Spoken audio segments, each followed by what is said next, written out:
Hey everybody, welcome back to the channel. My name's Ryan. Today I'm excited because it's finally time. We're gonna do a side-by-side comparison here of regular Blantons and Blantons straight from the barrel, and we'll see just how different these two products are. Sound good? Big shout out to Matt for sending me a sample of his straight from the barrel bottle, and I will be sure to show B-roll of that bottle. So for those of you guys who you like to really nerd out about this, you want to know, what Rick it was on, what barrel number, which, all that stuff, I'll have it on screen for you, including B-roll of my bottle as well for comparison's sake. I'm going to go ahead and pour this, let it open up, and I'll start unpacking what we know about these bottles. Sound good? Alrighty, let's talk bourbon here. This right here is the standard Blanton's bottle. Nice little hand grenades. Technically supposed to be a barrel, but everyone calls it a hand grenade because it kind of looks like an old school hand grenade. This comes in at 93 proof. Okay, so it's not super hot in the proof department. It is a single barrel product, but it is not barrel proof. It is non-chill filtered, so they dump the barrel, they filter it, proof it down, and this comes in at 93, and bingo bingo bongo, that's that. Everybody goes buku bananas over Blanton's bottles. It is what it is. I got this bottle I bought it at MSRP. It was, $60? And it was at a Total Wine that I just got lucky, right? I just happened to be in the right place at the right time. It was a Saturday morning. We were gonna go over to my in-laws later that day, and my wife was like, hey, let's, we just gotten up and gotten ready. She's like, hey, let's head on over to Total Wine, pick out a wine or two to bring over tonight to my folks' place to share with everybody. Because their brother was gonna be there, etc., and his family. So I was like, yeah, sure, why not?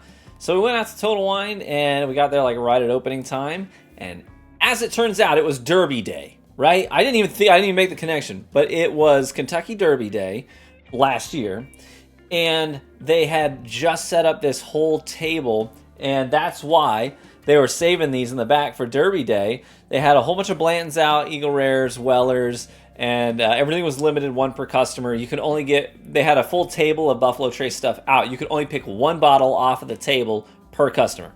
So I was like, well, I'll just grab the Blantons for $60. Nothing was marked up, so that's kind of the joy about being in the right place at the right time at places like that, because you're not going to pay a markup. So that's how I got that bottle. But the difference between this and this, you could probably even see it, right? Look at the color comparison here. How light this is compared to this. So straight from the barrel, there is no filtering. There is no proofing. It is warehouse age. And they just go straight from the barrel to the bottle. That's it. They don't no other steps in there. That's why it's called straight from the barrel. So it's like the complete. It's almost like you're thieving from a barrel. This sip here is like you just went straight out of the barrel, and that's kind of the whole point of it. So it's going to be much higher in proof. This one, for example, comes in at 129.5. 129.5 compared to 93. So big difference there. Big difference. Because of that, I can already tell you when I poured it, I was seeing these big, thick drips running down the side of the glass. But let's do a side-by-side comparison here. We'll see just how different this product is when you filter it and proof it, as opposed to just coming straight out of the barrel, like you're thieving it. Another big difference we should note, MSRP for Blanton's is like, what, $65?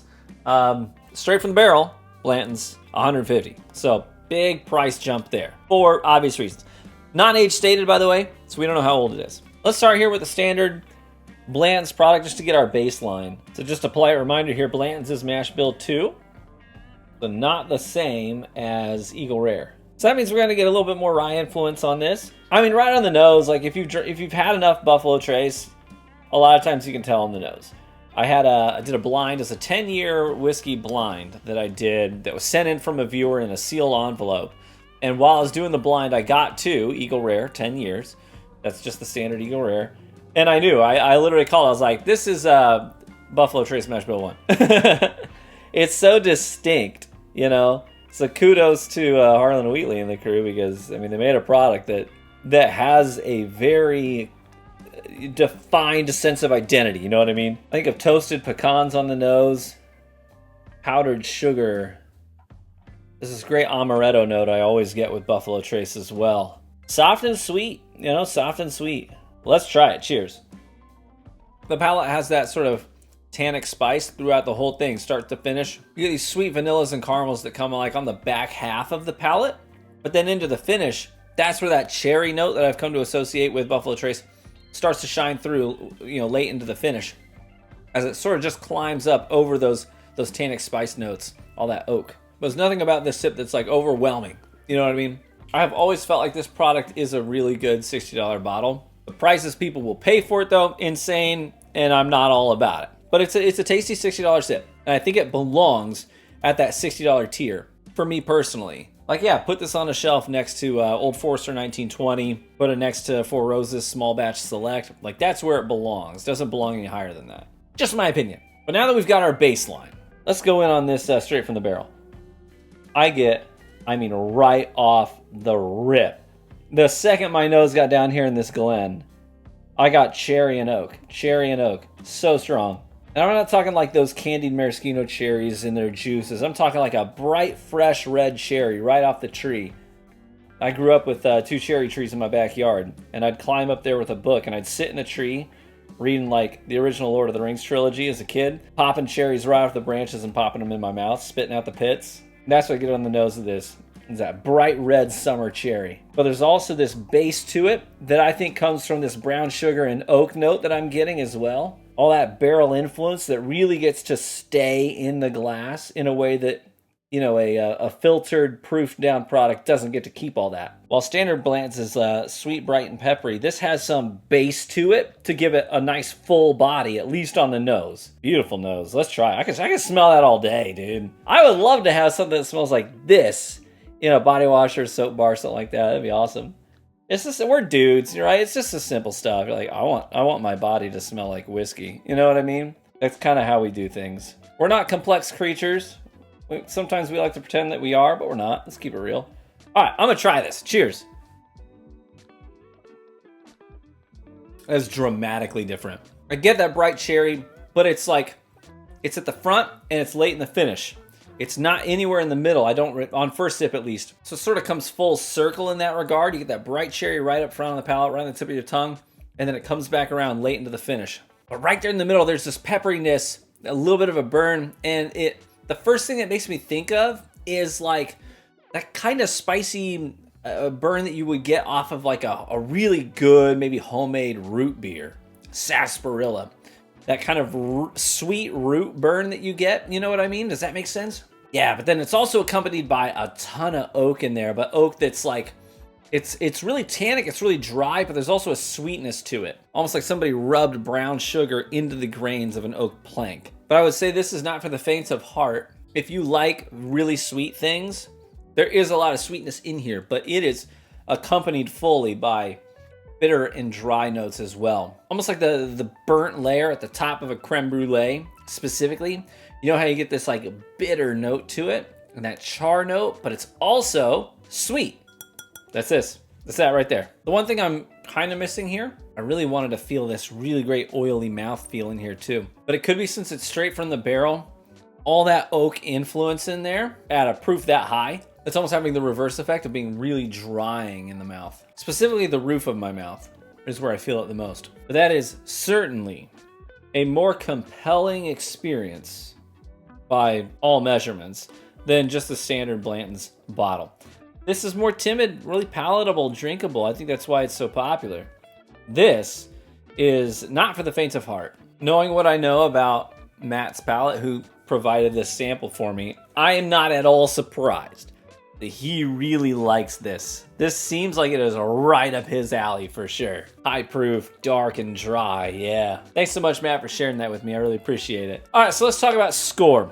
So for me and my palate, what I enjoy, that's gonna be a factor, right? So that part of it is a little bit subjective because your palate might not line up with mine. You might have a very different take on things based on how your palate appreciates different flavors and different tasting notes. So keep that in mind. But I'm also going to consider things like individuality, uniqueness, innovation, price point. So when I'm keeping all of those things in mind, I think I would arrive at a score of 8.6. Okay?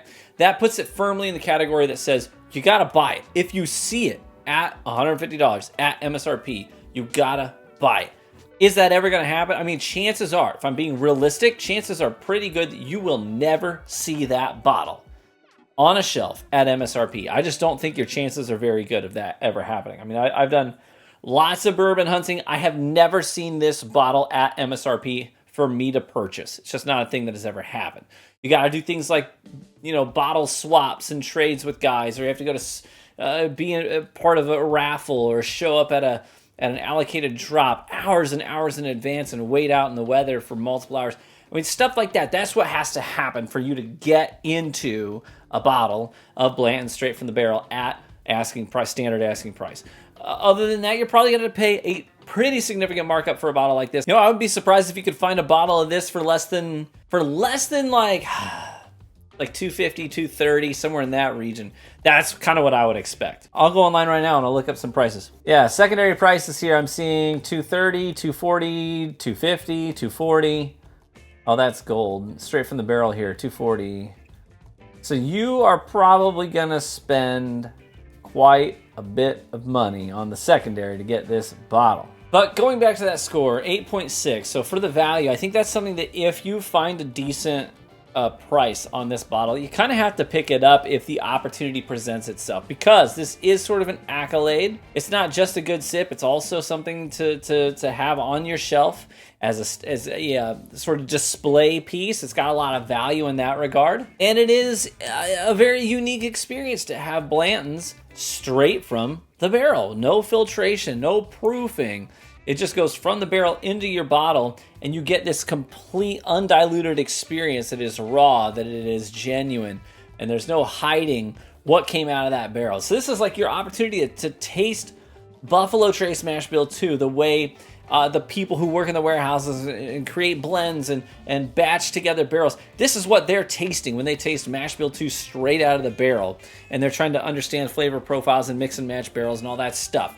You get to have that experience with this bottle. That, I think, is where the best value of it really is. When it comes to actually drinking it, I think that this is really unique. It's crazy. It's bold. It's brash. But is this something that I would want to pour frequently and sip on frequently? Probably not. I mean, I like high proof stuff. I like dark profiles. This is just really raw and abrasive in some regards on your palate. It's an experience, right? But it ain't timid. And that's the review. Hey, thank you so much for watching the video today. Really appreciate each and every one of you for tuning in. Let me know if you have had Blanton straight from the barrel and standard Blantons. Let me know how you would compare the two, how they differed for you and your palate. Sweet, approachable, palatable, big, bold, in some regards, unapologetic and abrasive. Let me know if that rings true for you. Thanks as always for supporting the channel. Big shout out to my Patreon supporters for funding the bottles we get to pick up and review here on the channel. Really appreciate each and every one of you. Cheers, my friends. May you live richly, that was loud, and get better with age. I hope to catch you in the next one. Bye-bye.